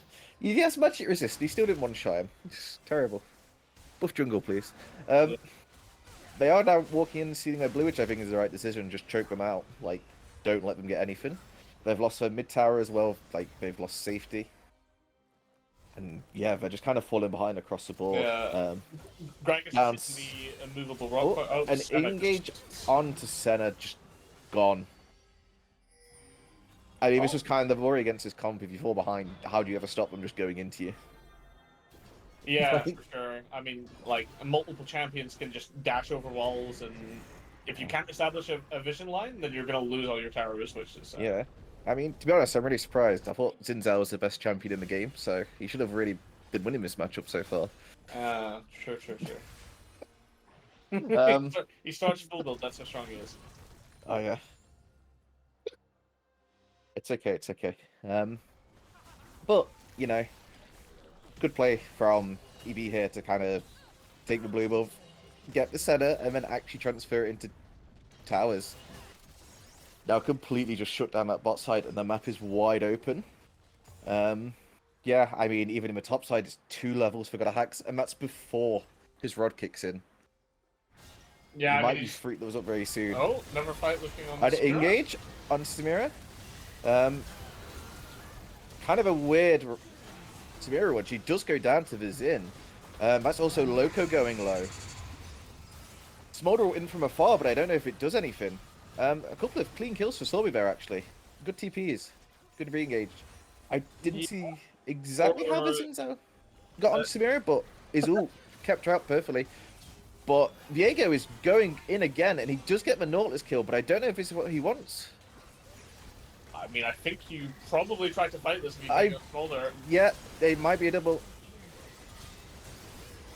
Is he popping off? He's got the triple. Is it going to be a quadra? And is this going to be a second penta? Oh, slow being landed. Slowed. It's a Yeah. second penta. A Two pentakill for pentakills. IFX this I time. mean, you know, Cheeky was just completely sending it so his Yeah. jungler could get a penta, right? That was clearly Yeah. the plan. No, Samira It was in Zimbabwe away from her team playing at Yeah, 200 Senesul range just instead of in there, so that was one of I the mean, plays of all time from EB. an absolutely fantastic set of games, sorry, for EB. A penta for 2 of their players, and if people didn't know IFX before this match, he's put his name on the board. Like, I mean, for he's sure. someone to look out for. It's kind of easy to look from the spectator situation that you can see the Viego penta quite easily, right? Especially with Yeah. Smolder providing like a lot of damage over the wall. But it probably just wasn't clear to SØRBY, and they wanted to keep getting more. Definitely. I understand they needed to try and felt like they had to get more, but that might have been the final nail in the coffin for them. And that is in fact Zinzar going down again. EB Yeah. possibly have an angle to pressure Baron here. I mean, you'd think the best jungler on the patch could just become invulnerable, but he Yeah, actually gets caught there. I actually thought he pressed R and won every 2v2, 3v3 skirmish team fight. No. He doesn't win the Pretty 3v1. sad. That sucks. Damn. Best... Zinzar might be the best, but he's not invincible apparently. Yeah. You feel better about the Trinity Force this game on Viego, right? When he's this ahead. It Yeah, just feels like he can get definitely. away with it. Probably I going Death. It looks like Death Stance, but I feel like it should be Asterix, but can't really critique his build when he's playing this well. No, it's just a straight Guardian's Angel. It's Oh, just... okay. That makes I- a lot of sense, to be fair. Like, when you're Yeah, just I mean, ahead. he's so far ahead. Excluding the Guardian's Angel, he's still off a light ahead. So the stats aren't the worry for him. If he just doesn't die, like, SØRBY can't win. Yeah, for sure. I mean, It's looking pretty rough for SØRBY. Baron got taken off the map as well, so it's not like they Yeah. really have anything to defend other than their own towers. a completely uncontested Baron after Zin died. Like, I think this is just them kind of going through the motions now for EB just to end it. But also hook there though on to the Samira, and she is going to go down. Smolder comes through, but no kills yet. Actually, Hacks takes out the support to the side of SØRBY. Another kill traded back onto Loco though for the center. Not a bad fight from them overall. Yeah, I mean, they, might be behind, but they're definitely not in the spot they were last game. They still have Hwei and Senna. You still, can't really tower dive after Nautilus fencing a took. Yeah, no, I definitely think if a call was to just leave it after the Samira died, it's unfortunate for EB to lose their Baron timing like this, but kind of big for SØRBY to actually be able to hold that off. Yeah, the camps are good on jungle camps as well. I- It could have been a little. I think that was a little bit of a heist from Viego there, but Yeah.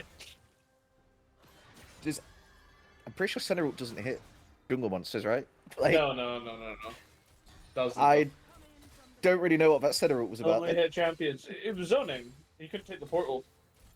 Oh, I see. Yeah. Yeah. Okay. Yeah, there Um, you go. Maybe she was just trying to shield the blue buff, keep it alive for a bit longer so Jungler can get in there. For sure. Oh, Oh, nice preemptive Zonias, I guess. Oh Yeah. my. Man, Viego is completely Thanos right now. yeah, I mean, he's scary. the game is around him at the moment. If he gets a single reset, the fight just ends. Like, Yeah, and Samira can profit off that as well, right? yeah, it's just too many angles of threat. And that is just an engage from EB, just insta-killing the Senna, and then also down with the Zinzao. Just kind of the curse of having a mage in side lane when you're behind, Yeah. right? It's like, And, oh, there's an engage onto Wayne, he goes down. Oh, Samira is in there, but she gets chained. At least one kill back for Funko, but that is a small consolation prize when I think the Nexus is in view for EB. I mean, Chiki's just trying to not get Samira banned in the next series with this Hubris 3-5 Yeah. setup he's going for. Again, It's over pretty smart. 50% of his team's death, he's putting up a performance to, like, you know, put him on Lurg's watch. My man is inting. Oh, a dive onto the Nexus towers. He is just going down. That is the last of SØRBY falling and the last of their hopes for a 1-1 out the window. A clean 2-0 for EB. Two very good games, choosing their game plan and executing it very well.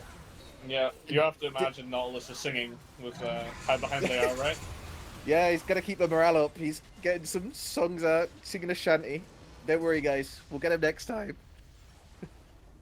I mean, I feel like SØRBY improved like a little bit throughout the series, but it just wasn't there. Yeah, I think they look like they have hopes.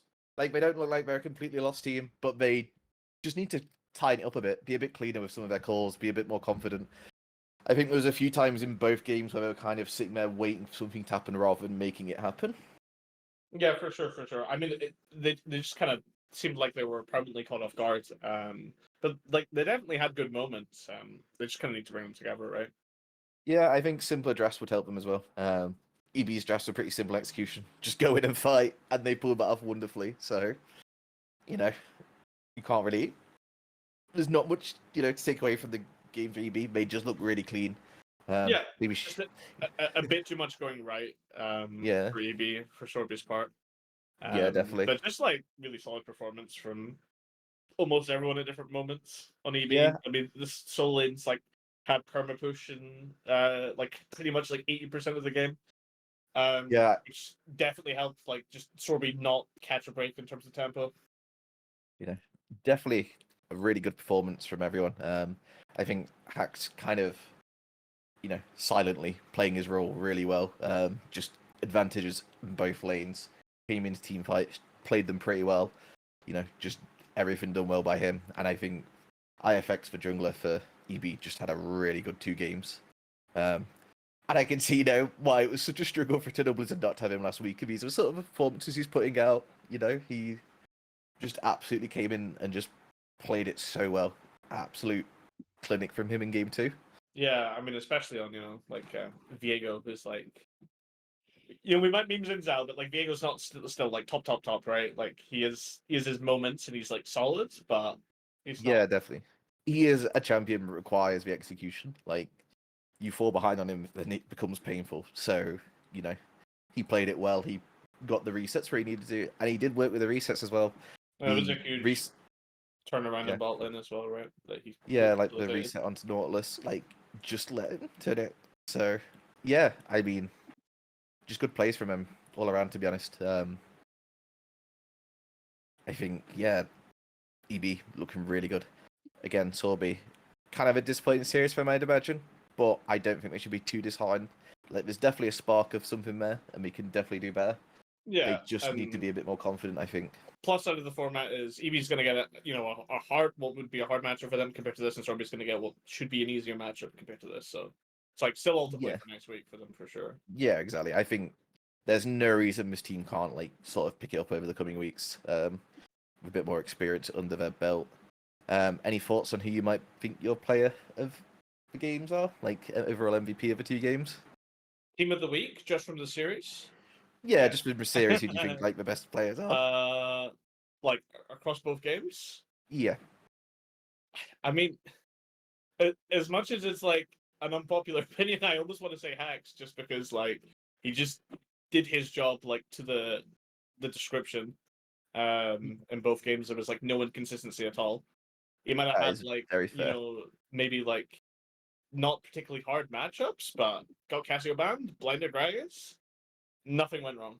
Yeah, I think that Casio band's actually really understated. Like, it let Smolder get through a draft effectively. They were really scared of that Casio, and it kind of let them get EB get a free Smolder in that second game. So Yeah, but it's definitely between IFX and Hacks for me. Maybe you could say IFX is like the much easier one. Pentakill in game 2, played really solid game 1. IFX definitely had the flashier game. Yeah. I think Hax's laning looked really clean. Definitely shout out there. Yeah, I think I'd personally go with IFX. Just, maybe it's jungle bias, but I love to see people do well on Viego. It's a fun champion. And he, like I said, I was really happy to see when he took over champions, he knew what to do straight away. There was sometimes when you see a Viego for a bit, like there's that delay when they take over, but he took the nose over. Oh yeah, what do my spells do? Starts reading. Yeah. But for him, he knew straight away. He got that Nautilus, he hooked. He just completely shut that Zinzao down. And I think he also did exactly what he needed to. He came second to plays, but not in a bad way. He was just there to counter. So we'll play. Yeah, I think definitely the whole bot lane play was some happy gaming from EB just being as ahead as they are. So they shouldn't have really put themselves in that situation, but it's a product to how ahead they were, right?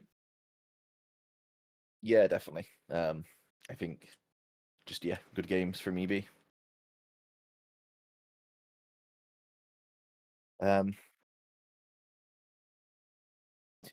Any sort of closing thoughts on the series?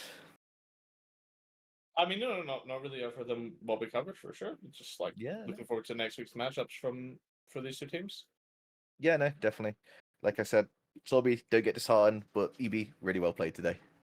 So yeah, thank you everyone for watching along. And keep up with the SLE. I believe there's more streams tomorrow, more games to see. So.